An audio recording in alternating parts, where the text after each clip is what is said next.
तो मूवी की starting America के एक अननेम्ड टाउन से होती है, जहाँ पर हम दो टीनेजर्स डैरन सान और स्टीव लियोनार्ड को देखते हैं। डैरन अपने पेरेंट्स की नजर में एक परफेक्ट किड होता है जिसका फ्यूचर बहुत ब्राइट होता है, लेकिन उसके पेरेंट्स डैरन के फ्रेंड स्टीव को बिल्कुल भी पसंद नहीं करते थे, क्योंकि स्टीव के कहने पर ही डैरन ने पहली बार अपने स्कूल को स्किप किया था। और ये बात जब उनके टीचर को पता चलती है तो उन्होंने डैरन के पेरेंट्स को फोन कर ये सभी बातें बता दी थी, जिसके बाद डैरन के पेरेंट्स उस पर काफी गुस्सा हो जाते हैं और डैरन को स्टीव के साथ फ्रेंडशिप तोड़ने के लिए कहते हैं, जिसके बाद डैरन अपने पेरेंट्स को दिखाने के लिए स्टीव से अपनी फ्रेंडशिप तोड़ देता है। नेक्स्ट डे डैरन स्टीव से मिलता है और उसे बताता है कि उसके पेरेंट्स ने उसके साथ फ्रेंडशिप तोड़ने को कहा है, मगर डैरन उससे कहता है कि वे अब भी सीक्रेट फ्रेंड रहेंगे। हालांकि स्टीव को ये सीक्रेट फ्रेंडशिप की बात बिल्कुल भी पसंद नहीं आती है, जिसके वजह से उन दोनों में बहस हो जाती है। वही उनके बहस करने के दरमियान वहाँ से एक स्ट्रेंज कार गुजरती है, जिसमें से कि कोई एक यूनिक पोस्टर बाहर फेंकता है, जिसे पढ़ने के बाद उन दोनों को पता चलता है कि उनके टाउन में एक सर्कस आया है। अगले दिन हम देखते हैं कि डैरन अपनी क्लास में मौजूद होता है, जहाँ वो बुक में उसी पोस्टर को देख रहा होता है कि तभी उसका टीचर उस पोस्टर को देख लेता है और क्लास में सभी स्टूडेंट्स को उस सर्कस में जाने के लिए मना करता है। लेकिन डैरन और स्टीव दोनों अपने पेरेंट्स से छुपकर सर्कस जाते हैं, क्योंकि स्टीव को वैम्पायर कल्चर बहुत पसंद होता है और डैरन को स्पाइडर काफी पसंद होते हैं। वहीं जब वे दोनों सर्कस पहुंचते हैं तो सबसे पहले वे अपने लिए टिकट्स बाय करते हैं और टिकट्स लेते टाइम एक टिनी क्रिएचर स्टीव के हाथ पर काट लेता है। वहीं उसके बाद वे दोनों सर्कस के अंदर जाते हैं, जहां उन्हें सर्कस के कैप्टन मिस्टर टोल मिलते हैं, जो कि उन दोनों से कुछ क्वेश्चन करते हैं, जिसके बाद मिस्टर टोल उन्हें अंदर आने देता है। वहीं आगे अब मिस्टर टोल शो की ओपनिंग में डिफरेंट फ्रीक्स को इंट्रोड्यूस कराते हैं, जिसमें कि वुल्फमैन, रीजनरेशन क्वीन कोरमा लिम्स और द स्नेक बॉय एब्रा शामिल होते हैं। उन सभी फ्रीक्स के बाद स्टेज पर मैडम ट्रुस्का आती है, जिसके पास फ्यूचर देखने की एबिलिटी होती है। वहीं शो के दौरान ट्रुस्का डैरन को अपने असिस्टेंट के लिए चूज करती है, लेकिन जैसे ही ट्रुस्का डैरन को टच करती है तो उसे कुछ मिसफॉर्चून दिखाई देता है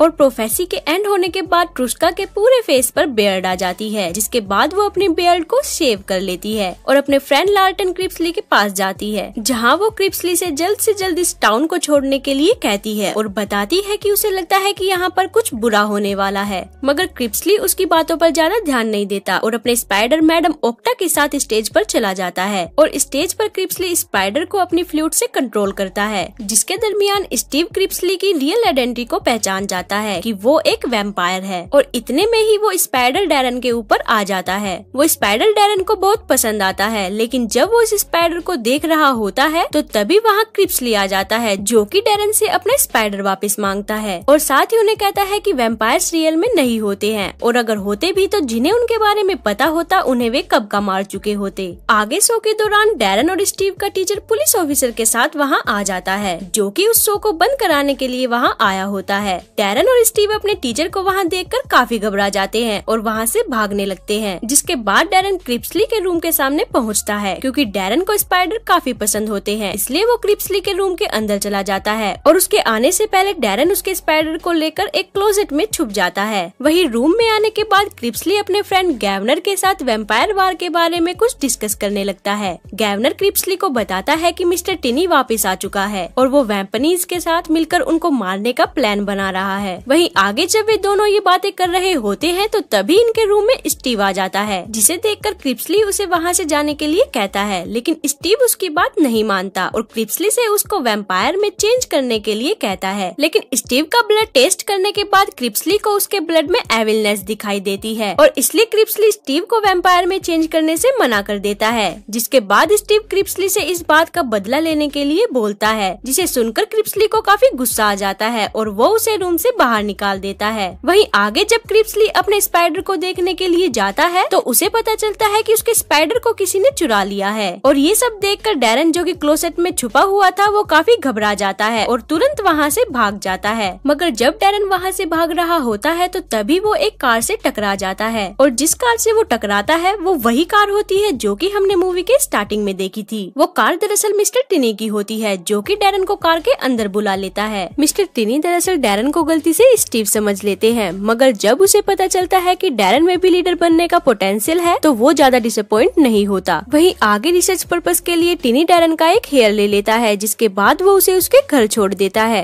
नेक्स्ट डे हम डैरन को देखते हैं, जो कि उस स्पाइडर को अपने साथ स्कूल में ले आता है और स्कूल में स्टीव उस स्पाइडर को देख लेता है जो कि स्पाइडर हेटर होता है। इसके बाद वो डैरन से स्पाइडर को देखने के लिए उसका केज मांगता है, लेकिन स्टीव उसे गलती से नीचे गिरा देता है, जिसके कारण वो स्पाइडर केज से निकलकर भाग जाता है। उस स्पाइडर को भागता हुआ देखकर डैरन फ्लूट की मदद से उसे कंट्रोल करने की कोशिश करता है, लेकिन उस स्पाइडर की वजह से वहाँ भगदड़ मच जाती है, जिसके कारण डैरन की फ्लूट नीचे गिर जाती है। वहीं अब स्टीव उस स्पाइडर को पकड़ने की कोशिश करता है, जिसके दरमियान वो स्पाइडर उसे काट लेता है और उस स्पाइडर के काटते ही स्टीव तुरंत बेहोश हो जाता है। स्टीव को बेहोश देखकर डैरन काफी घबरा जाता है और तुरंत क्रिप्सली के पास एंटीडोट लेने के लिए चला जाता है। वहीं जब डैरन क्रिप्सली के पास जाता है तो क्रिप्सली डैरन पर उसके स्पाइडर चुराने की वजह से काफी गुस्सा होता है, लेकिन जब क्रिप्सली को पता चलता है कि मिस्टर टिनी डैरन के पीछे है तो वो उसकी मदद करने के लिए तैयार हो जाता है, मगर इसके बदले वो डैरन को उसका असिस्टेंट बनने के लिए कहता है, यानी उसे आधा वैम्पायर बनने के लिए कहता है। जिस पर कि डैरन उससे पूछता है कि उसे आधा वैम्पायर बनने के लिए क्या करना होगा, तो तब क्रिप्सली उसे बताता है कि उसे आधा वैम्पायर बनने के लिए उसके साथ अपना ब्लड एक्सचेंज करना होगा और साथ ही पूरी दुनिया से अपना नाता तोड़ना होगा, जिसका मतलब उसे अपनी फैमिली और फ्रेंड से सभी संबंध तोड़ने होंगे।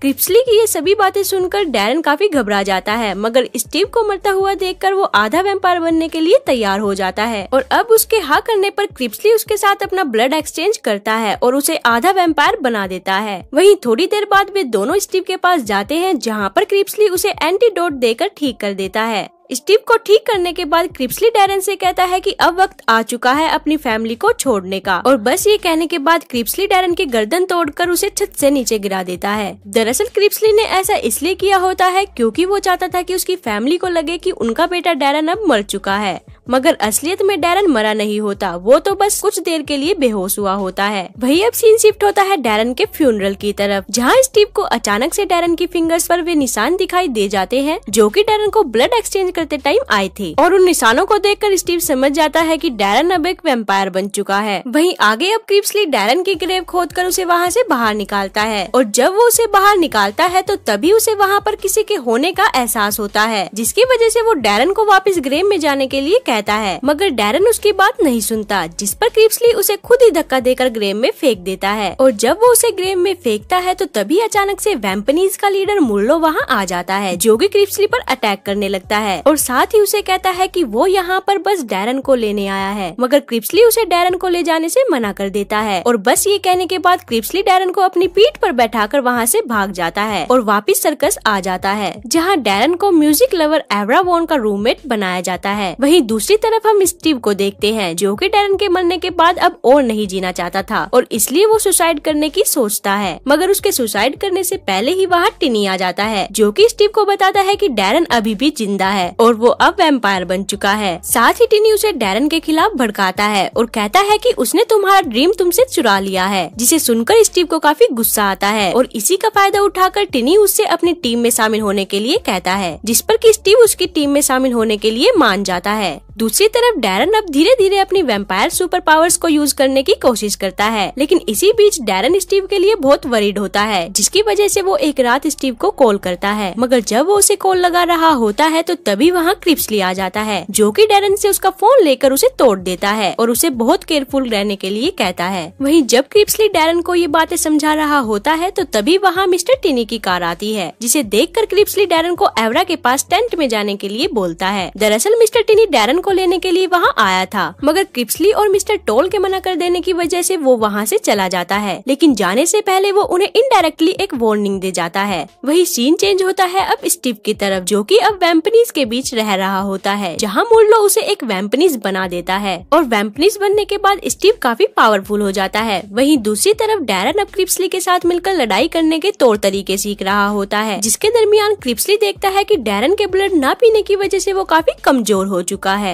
डैरन को कमजोर देखकर क्रिप्सली उसे ब्लड पीने के लिए कहता है, मगर डैरन ब्लड पीने से मना कर देता है, जिसकी वजह से क्रिप्सली उसे काफी समझाता है और फाइनली वो ब्लड पीने के लिए तैयार हो जाता है। वहीं क्रिप्सली और डैरन जब ब्लड ढूंढने के लिए जाते हैं तो रास्ते में क्रिप्सली डैरन को उसकी स्टोरी बताता है कि कैसे वैम्पायर 2 पार्ट्स में डिवाइड हो गए, और जब से वैम्पायर्स 2 पार्ट्स में डिवाइड हुए हैं तब से वे दोनों डिफरेंट टाइप से लोगों का ब्लड पीते हैं। क्रिप्सली उसे बताता है कि वैम्पायर्स लोगों का थोड़ा सा ब्लड पीकर उन्हें छोड़ देते हैं, मगर वेम्पनीज ब्लड पीने के लिए लोगों को मार देते हैं। साथ ही क्रिप्सली उसे ये भी कहता है कि वेम्पायर और वेम्पनीज पिछले 100 सालों से साथ में पीसफुली रह रहे हैं, लेकिन टिनी हमेशा इन दोनों ग्रुप्स के बीच लड़ाई करवाने की सोचता है। वही इन सभी बातों के दौरान क्रिप्सली डैरन के लिए एक आदमी को बेहोश कर देता है और डैरन से उसका थोड़ा ब्लड पीने के लिए कहता है, मगर डैरन से चाहकर भी ऐसा नहीं किया जाता और वो ब्लड पीने से मना कर देता है, जिसे देखकर क्रिप्सली उसे कहता है कि अगर तुम ब्लड नहीं पियोगे तो तुम जल्द ही मर जाओगे। और बस ये कहने के बाद वो वहाँ से चला जाता है। वहीं उसी रात वेम्पनीज सर्कस पर अटैक कर देते हैं और उन वेम्पनीज को वहाँ देखकर क्रिप्सली डैरन को कहीं दूर छुपा देता है ताकि वे उसे ढूंढ न सके। वे वेम्पनीज जब डैरन को ढूंढने में नाकामयाब हो जाते हैं तो वे उसके बदले एवरा को घायल कर देते हैं और रेबेका को पकड़कर अपने साथ ले जाते हैं। रेबेका दरअसल डैरन की बेस्ट फ्रेंड होती है, जो कि एक मंकी गर्ल है। वहीं अगले दिन जब डैरन वापस सर्कस में आता है तो एवरा उसे ये सभी बातें बता देता है और साथ ही उसे ये भी कहता है कि उन्होंने उसे वापस घर आने के लिए कहा है। एवरा की ये सभी बातें सुनकर डैरन तुरंत रेबेका को बचाने के लिए वहाँ से निकल जाता है, मगर जाने से पहले वो ओक्टा के पास क्रिप्सली के लिए अपना एक मैसेज छोड़ जाता है। आगे हम देखते हैं कि जब डैरन अपने घर पहुँचता है तो उसे वहाँ पता चलता है कि उन वेम्पनीज ने उसकी पूरी फैमिली को किडनैप कर लिया है और साथ ही उन्होंने वहाँ डैरन के लिए एक मैसेज छोड़ा होता है जिस पर कि उसे सर्क डू फ्रीक आने के लिए कहा होता है। सर्क डू फ्रीक दरअसल वही जगह होती है जहाँ पर डैरन और स्टीव उन फ्रीक्स का शो देखने के लिए गए थे। वहीं दूसरी तरफ क्रिप्सली को अब ओक्टा के थ्रू डैरन का मैसेज मिलता है, जिसे सुनकर वो तुरंत डैरन को बचाने के लिए वहाँ से निकल जाता है। वहीं डैरन अब उस जगह पहुँच जाता है जहाँ उसकी मुलाकात स्टीव और मुर्लो से होती है, जो कि उसे उसकी फैमिली या रेबेका में से किसी एक को चूज करने के लिए कहता है। मगर स्टीव की ये बात सुनकर डैरन को काफी गुस्सा आ जाता है और वो स्टीव का कॉलर पकड़ लेता है, लेकिन ब्लड न पीने की वजह से डैरन काफी कमजोर होता है, जिसकी वजह से स्टीव उसे इजीली दूर फेंक देता है। और जब स्टीव और डैरन लड़ रहे होते हैं तो इसी बीच वहाँ क्रिप्सली आ जाता है, जो कि मुर्लो पर हमला कर देता है। और अब उनकी लड़ाई के दरमियान रेबेका अपनी टेल का यूज करते हुए उस रस्सी को खोल देती है, जिसके बाद वो डैरन को एक सेफ प्लेस पर ले जाती है, जहाँ वो डैरन से उसका थोड़ा ब्लड पीने के लिए कहती है, मगर डैरन उसकी बात नहीं मानता, जिसकी वजह से रेबेका उसे समझाती है और कहती है कि इंसान होना ये नहीं है कि तुम क्या हो, बल्कि ये है कि तुम कौन हो। जिसे सुनकर डैरन फाइनली ब्लड पीने के लिए मान जाता है और अब ब्लड पीने के बाद डैरन में काफी पावर आ जाती है। वही जब डैरन देखता है कि स्टीव और मुर्लो मिलकर क्रिप्सली को मारने वाले हैं तो तभी डैरन स्टीव पर हमला कर देता है और साथ ही क्रिप्सली मौका देकर मुर्लो को चाकू मार देता है, जिसकी वजह से मुर्लो की मौत हो जाती है। और मुर्लो की डेथ का मतलब होता है कि अब दोनों साइड की ट्रीटी टूट चुकी है। कि तभी इसी बीच वहाँ मिस्टर टाइनी आ जाता है, जो कि वेम्पायर और वेम्पनीज के बीच युद्ध की शुरुआत को सेलिब्रेट कर रहा होता है। साथ ही स्टीव भी इस चीज को सेलिब्रेट कर रहा होता है, मगर तभी डैरन सोचता है कि अगर ये बात कभी किसी को पता ही ना चले तो वार कभी स्टार्ट ही नहीं होगा, और इसीलिए वो स्टीव पर हमला कर देता है। लेकिन तभी मिस्टर टाइनी उन्हें रोक देता है और स्टीव को अपने पास बुला लेता है, जिस पर कि डैरन उसे रोकने की काफी कोशिश करता है, मगर वो उसकी बात नहीं सुनता और कहता है कि उन दोनों की डेस्टिनी अलग अलग है। वही इन सभी बातों के बाद मिस्टर टाइनी मुर्लो को एक लिटिल पर्सन में चेंज कर देता है और स्टीव को वेम्पनीज का न्यू लीडर बना देता है। वही टाइनी और स्टीव के जाने के बाद डैरन क्रिप्सली की मदद से अपनी फैमिली को घर ले आता है, जहाँ क्रिप्सली उन्हें हिप्नोटाइज करके उनकी याददाश्त को मिटा देता है। और अब अपनी फैमिली को बचाने के बाद डैरन क्रिप्सली और रेबेका के साथ वापिस सर्कस आ जाता है। इसी के साथ हमारी मूवी यहाँ खत्म हो जाती है। गाइस, अगर आपको ये वीडियो अच्छी लगी तो लाइक कमेंट जरूर करें और सब्सक्राइब करना ना भूले। तो मिलते हैं फिर अगली वीडियो में।